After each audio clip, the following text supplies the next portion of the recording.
This is Spot. We called her Spot because she seemed to take everybody else's place. As soon as one of the others were sleeping somewhere, she would come over and bug them until they left.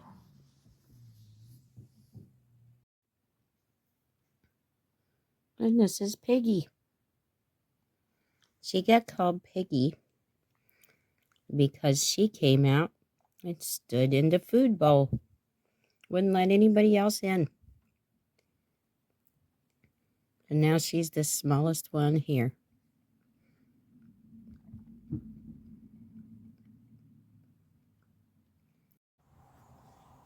Okay, so I've introduced you to my kitties. Now, here's some things that I thought you might like to know. A couple of weeks ago, I took my cat in, and because of her itchy skin and things, I took her to the vet. It was getting out of hand. I hadn't been using any of my natural remedies for her because I just really didn't think about it. I'm preoccupied with a lot of other things right now. But anyways, I took her to the vet thinking that was going to be the better thing to do. And so I spent close to $300 and got her some flea stuff, and she got a shot of prednisone and some pills that she went through to try to get rid of this allergy. Most of hers is allergy related, and I've been told that you can give your cat Benadryl, but I don't like giving my cats any kind of pharmaceuticals. And so I'm believing, like me, you're probably looking for some alternatives as well. If you're watching herbal videos, you're looking for alternatives. So I don't want to give my cats Benadryl. I think it's a dangerous thing to use. You have to be really careful about the dosage and everything else. And your vet will tell you how much you can give if you prefer to go that route. I've got some ideas for some natural remedies instead of using Benadryl. You can use a fish oil and add it to their food. It's an excellent source of fatty acid omega-3s, and it aids the skin's immunity and reduces infections. It's also an anti-inflammatory that can help reduce itching and hot spots. But try to avoid cod liver oil because it's really high in vitamin A and D for cats. I tend to use a lot of coconut oil. It contains medium chain fatty acids, or good fats, that have anti-inflammatory properties. It also contains lauric acid, which is antibacterial. Coconut oil can help heal damaged skin and soothe your cat's itchy and dry spots. I've used it topically because it is non-toxic if the cat licks it.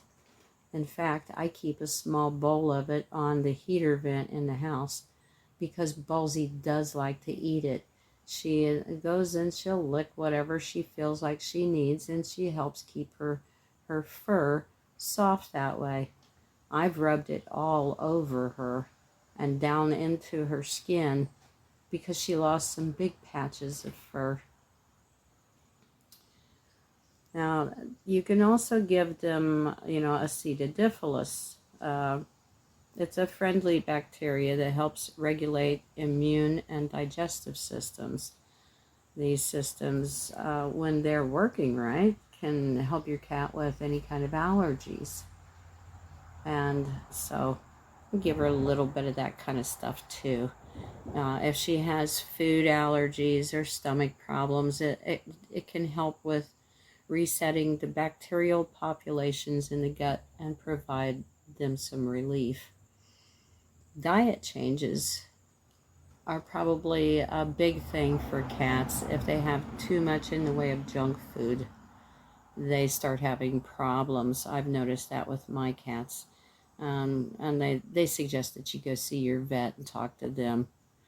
Now, you can go and you can buy pet insurance anymore, which I don't have. I have 3 cats. I don't really have the money to even buy any kind of pet insurance, but it is out there. If you have the money, it might be a good alternative for you. They're now making CBD oil for pets, and you can get that in because the cats aren't going to like the flavor of that oil. You can get it in treats, kitty treats, and it helps to regulate the inflammation throughout their bodies. CBD activates the endocannabinoid system in your cat. Like I said, you can always give it a shot. There hasn't been anything to say that it works or it doesn't work. Nobody's done enough studies on it, but you can always give it a shot. The thing that I use the most, and probably the cheapest and best thing I've ever found, especially when we're dealing with what I'm dealing with, is dry skin and a few fleas. The only way to get rid of fleas, is by cleaning and cleaning and cleaning. If you can give your cat a bath, then one of the best things that you can give them a bath with is apple cider vinegar. Mix it with water. I mix it half and half. And I douse my cat with it. I'd soak her down and rub it in.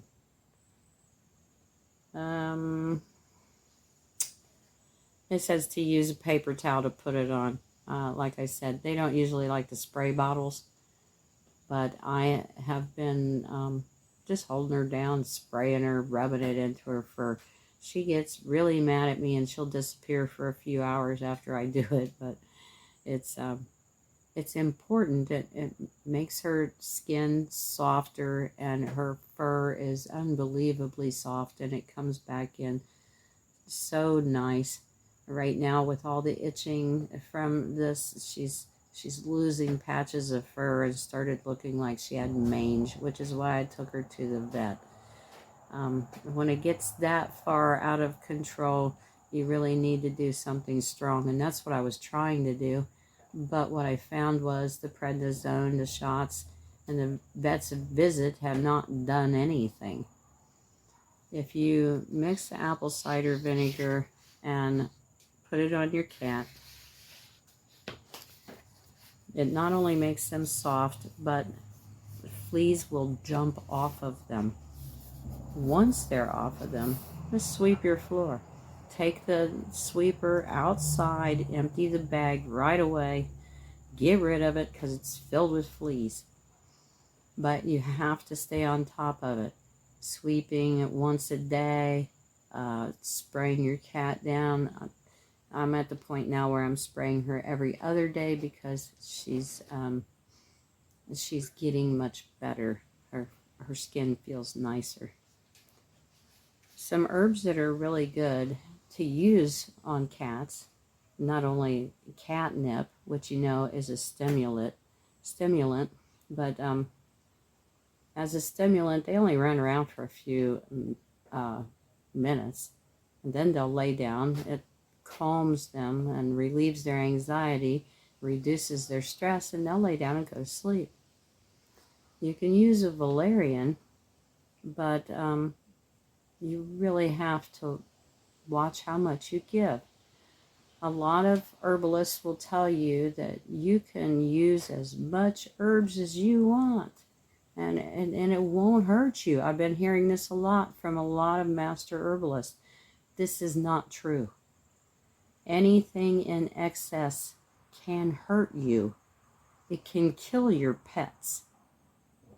So valerian is a mild stimulant and has soothing qualities, but please watch how much you give to your cat or your dog.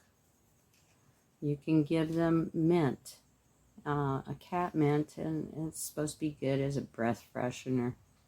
Basil, it contains essential oils that can help with digestion and reduce stress levels. Thyme can be used to treat respiratory diseases and gastrointestinal complaints. You can use golden seal to stimulate the cat's immune systems and support intestinal health. Two really good herbs that you can mix together are cat's claw and dandelion root.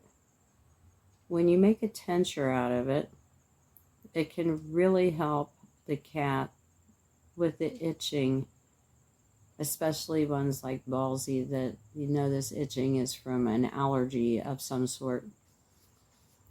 Now, things that you should not give your pets. Things like garlic and chives, onions, leeks, scallions, and shallots. Even chamomile tea can be bad for them. It can really hurt them. Most of these things are toxic. They contain sulfur-containing oxidants, the sulfides and thiosulfates, that damages their red blood cells. And that can lead to anemia.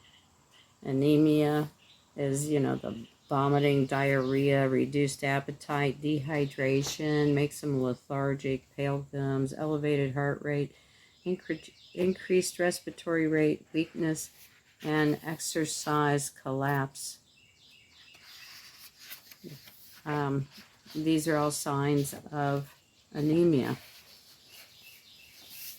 So what do?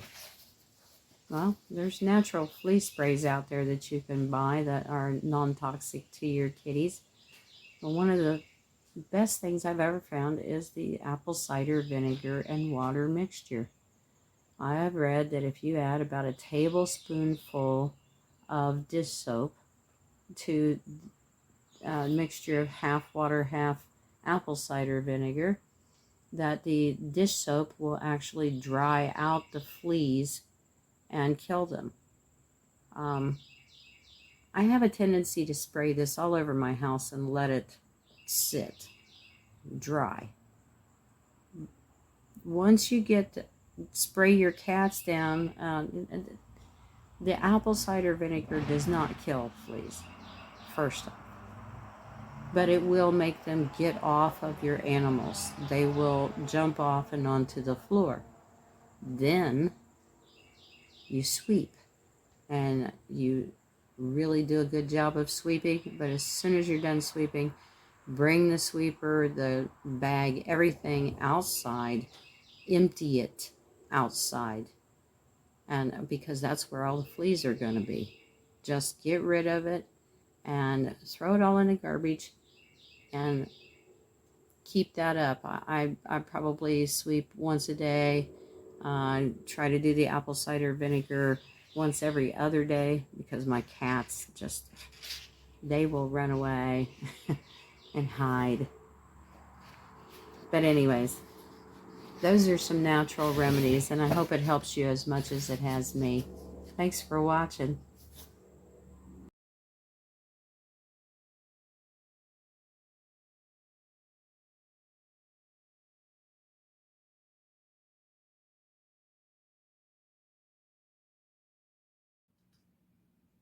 Okay.